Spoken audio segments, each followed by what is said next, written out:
साहब यही सवाल कि इंटेंशन जो है 7 अगस्त को एक कानून पास हो रहा है, फिर ऑर्डिनेंस, सदारती ऑर्डिनेंस आता है, फिर तो इंटेंशन भी तो मैटर करती है ना। आप दोनों तरफ, अगर आप कह रहे हैं सुप्रीम कोर्ट की तरफ से अपनी इख्तियारात की हुदूद को क्रॉस किया जा रहा है, तो पार्लियामेंट भी जो है वो उसके ऊपर भी बहुत सारे सवालात उठ रहे हैं। खुर्रम साहब जी, मेरा रब बेनकाब करने वाला है। कल जो फैसला आया है और जिन्होंने उसको पढ़ा होगा, तो ये बात वाजी होगी है कि 75 साल जो सुप्रीम कोर्ट किसी और इदारे के लिए डी फैक्टो के जवाज तलाश करता था, चाहे वो तमीजुद्दीन केस था, चाहे 200 केस था, चाहे नुसरत भुट्टो केस था, चाहे जुल्फिकार अली भुट्टो केस था, चाहे वो जफर अली शाह केस था, अभी हमने परवेज अलाई केस देखा, अब ये सुन्नी इत्तेहाद काउंसिल का केस आ गया। अब कोर्ट ने बड़ा वाजे कह दिया, उन्होंने कहा जी डी फैक्टो होगा मामला। तो जब आप कानून से हट जाएंगे, सुप्रीम कोर्ट ऑफ पाकिस्तान खुद हट जाएगा, तो फिर पार्लियामान ही आखिरी किला है पाकिस्तान में आइन की सरबुलंदी का। और जिस तरह हमने कल पढ़ा है कि 187 को 185 को बुलडोज करने के लिए इस्तेमाल किया गया, सिर्फ अपनी मर्जी करने के लिए।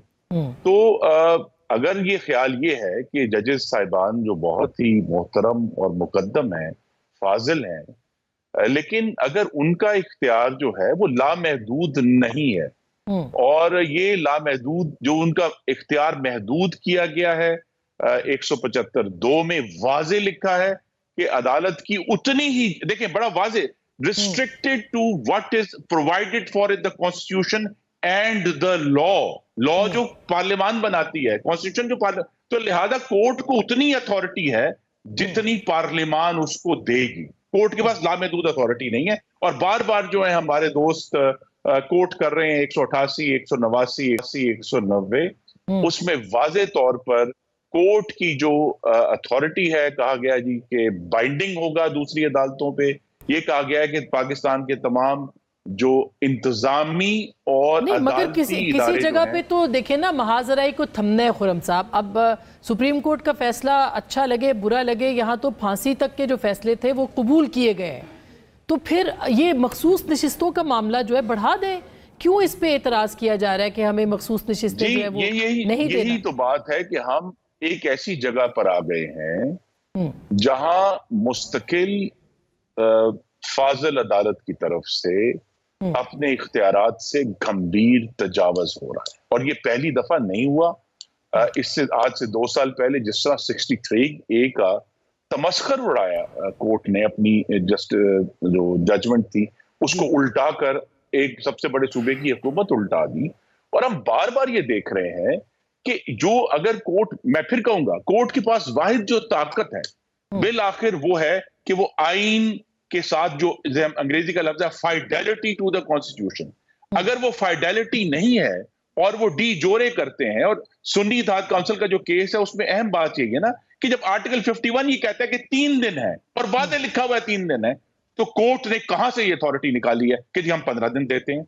ये क्या इशू है? इशू यही है कि हम जो भी डी फैक्टो ये कहते हैं, यानी इसका मतलब है कि जमीनी हकायक ही हैं। तो फिर जमीनी हकायक तो ये है कि इस मुल्क के 75 सालों में से 45 साल तो आमरीत रही है, फिर जमीनी हकायक ही है। और अदालत उन जमीनी हकायक की भी मुआविन और मददगार थी कि जिसमें जफर अली शाह केस में एक फौजी आमिर को इजाजत दे दी गई कि वो आइन में तरमीम कर गुजरे।